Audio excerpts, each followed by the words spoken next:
Bismillahirrahmanirrahim. Alhamdulillahirabbil alamin. Wassalatu wassalamu ala asyrafil anbiya'i wal mursalin wa ala alihi washabbihi ajmain. Rabbi shrah li sadri wa yassir li amri wahlul 'uqdatam min lisani yafqahu qawli. Wala haula wala quwwata illa billahi al-'aliyyil azim. Assalamualaikum warahmatullahi taala wabarakatuh. Selamat pagi, selamat sejahtera dan salam satu Malaysia.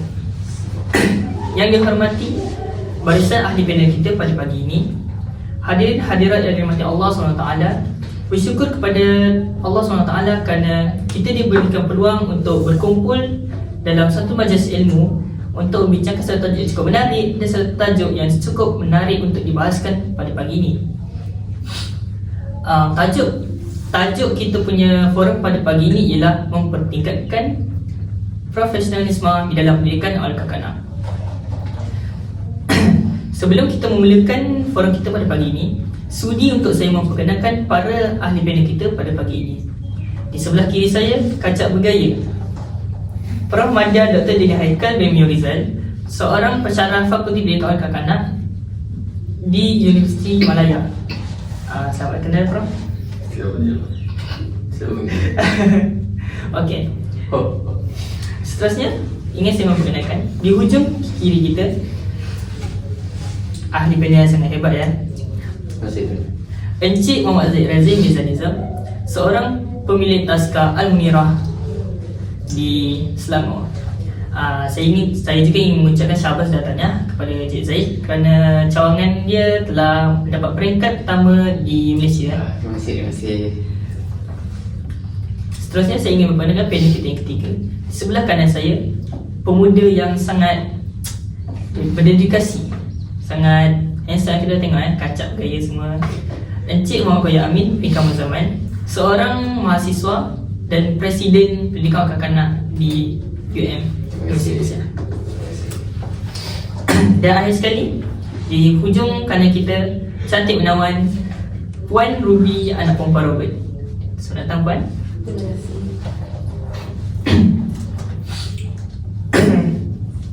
Hadirin hadirat sekalian, sebelum kita memulakan forum kita pada pagi ini, saya ingin mengatakan bahawa forum ini terdapat pelbagai format, dan antara formatnya ialah kita akan melontarkan 4 soalan kepada setiap satu ahli panel kita yang berkaitan dengan tajuk kita pada hari ini ialah mempertingkatkan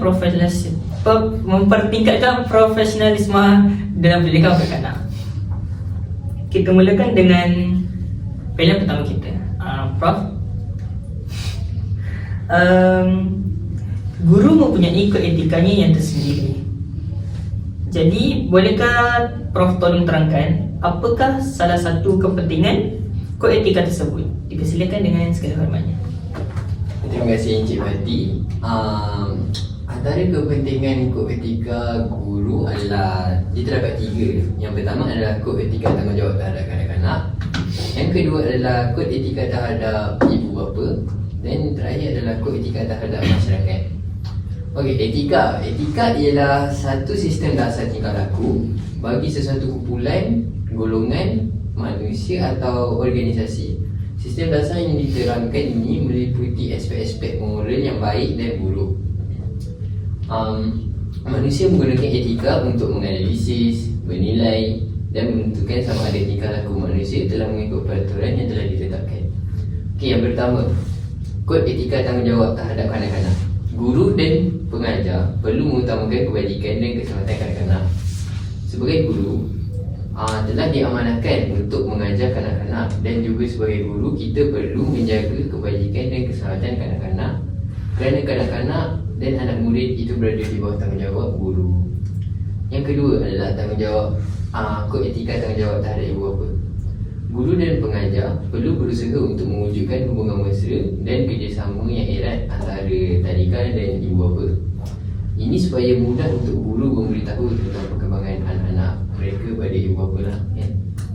Yang terakhir sekali adalah kod etika terhadap masyarakat. Seorang guru perlulah berpegang kepada tingkah laku yang sopan dan diterima oleh masyarakat. Ini kerana masyarakat memandang guru sebagai contoh yang baik kepada anak-anak mereka. Selain itu, guru juga perlulah mengamalkan bahasa pertuturan yang baik supaya menjadi ikutan kepada kanak-kanak dan keluarga. Guru juga perlu menunjukkan pakaian yang sopan kepada kanak-kanak dan juga masyarakat. Satu bahasan yang sangat menarik yang dilontarkan oleh Prof. Dini. Kita pun kena tahu dah bahawa keetikan ni memang sangat penting lah kan, sebelum menjadi seorang guru. Okey. Seterusnya, panel kita yang kedua, Encik Razin. Adakah guru-guru perlu mengambil latihan perguruan sebelum menjadi guru yang sebenar? Silakan dengan segala hormat. Terima kasih pembuka bicara Encik Fatirul. Oleh demikian, profesi perguruan memerlukan bakal guru menjalani latihan dan pendidikan yang di mana diadakan di maktab perguruan dan universiti tempatan mengikut kesesuaian kurikulum masing-masing. Macam kita sedang membahas tentang pendidikan awal kanak-kanak. Jadi dalam pendidikan awal kanak-kanak, kita mempunyai kurikulum permata, iaitu untuk kanak-kanak berusia 1 hingga 4 tahun, dan kita ada KSPT untuk 4 hingga 6 tahun.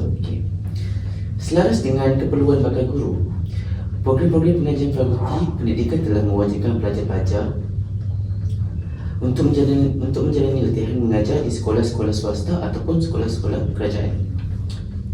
Seperti pengalaman saya dahulu ketika saya menjadi pelajar, saya juga mengalami latihan pengajaran selama 8 minggu untuk kanak-kanak berusia 1 hingga 4 tahun di Taskar, dan seterusnya saya juga mengajar kanak-kanak 4 hingga 6 tahun di Tadika untuk semester terakhir saya di Universiti Selangor. Di mana kita boleh nampak yang latihan perindustri ini ianya memberi impak yang besar kepada bakal-bakal guru kerana mereka mengalami pendedahan tentang keadaan sebenar ketika mengajar. Dan perkara ini dapat membaikuli teknik-teknik dan kemahiran dasar bagi seorang guru untuk menjadi guru profesional ataupun guru yang lebih profesional dalam bidang pendidikan awal kanak-kanak. Terima kasih. Terima kasih Encik Razin. Satu bahasan yang sangat menarik, mana kita tahu bahawa dengan pengalaman itu juga menjadikan satu latihan lah untuk kita, Ya, betul. untuk menjadi seorang guru. Macam itulah. So seterusnya saya mempersilakan panel yang ketiga, Encik Koyum. Bagaimanakah cara kita untuk meningkatkan profesionalisme dalam pendidikan awal kanak-kanak? Dipersilakan dengan segala hormat. Terima kasih Encik Fatih. Tahap profesionalisme perlu dipertingkatkan dari masa ke masa. Apabila difokuskan dalam bidang pendidikan, maka tahap profesional yang paling diutamakan ialah dalam pengajaran dan pembelajaran. Antara usaha yang perlu dilakukan untuk mencapai tahap profesionalisme, guru perlu sentiasa peka dan memahami setiap perubahan dasar yang berlaku dalam sistem pendidikan di samping memahami matlamat yang ingin dicapai. Usaha yang kedua pula ialah sentiasa berfikiran kreatif untuk mencipta inovasi-inovasi dalam pengajaran dan pembelajaran seiring dengan perubahan zaman. Dalam kemajuan teknologi maklumat, contohnya penggunaan ICT dalam mata pelajaran boleh dilaksanakan dengan jayanya. Menghasilkan bahan-bahan bantuan mengajar dalam bentuk kreatif agar PDP yang dijalankan menjadi lebih menarik dan berkesan dengan cenderung pelajar di abad ini. Kemahiran dalam bidang ICT pula perlu diterokai melalui kursus-kursus multimedia dan komunikasi. Terima kasih atas perkongsian itu. Penggunaan ICT ni seperti Laptop, phone, apa semua, kira video, apa semua. macam contoh tarian nari tengok YouTube semua tu lah. Daripada situ je. Kau faham. So untuk yang terakhir, soalan terakhir kita pada hari ini, saya mempersilakan Puan Ruby. Soalannya, kenapa guru perlu menguasai pendidikan awal kanak-kanak? Dipersilakan dengan segala hormatnya. Untuk menguasai pendidikan itu yang tu berasal daripada kata didik. Didik itu adalah ertinya ajar, bimbing dan bentuk kanak-kanak dan membuat asuhan. Jadi kalau kita masa membimbing atau mendidik, kita katakan pepatah Melayu, biar melentur bulu, biarlah dari rebungnya. Okay? Jadi kanak-kanak ini amat penting untuk masa depan kita, sebab diorang ialah insan yang pada masa akan datang. Dan ia juga berkaitan dengan pembelajaran dan penerapan nilai murni. Sebab kanak-kanak umur dari 3 hingga 5 tahun, mereka sudah menerap nilai-nilai murni melalui melihat apa perbuatan berlaku sekeliling mereka. Jadi apa yang saya nak katakan, untuk mengajar kanak-kanak, kita perlu mempunyai kelayakan seperti diploma atau degree. Sebab di situ mereka akan belajar cara mengasuh, cara membimbing dan cara, kalau kanak-kanak tu macam degil, bukan yang dikatakan degil, tapi kanak-kanak tu memang sebab dia orang kecil lagi, dia orang tidak tahu. Jadi kita yang harus membimbing mereka. Jadi contohlah kata di taska ada pengalaman tapi dia orang tak belajar. Tak belajar PKK.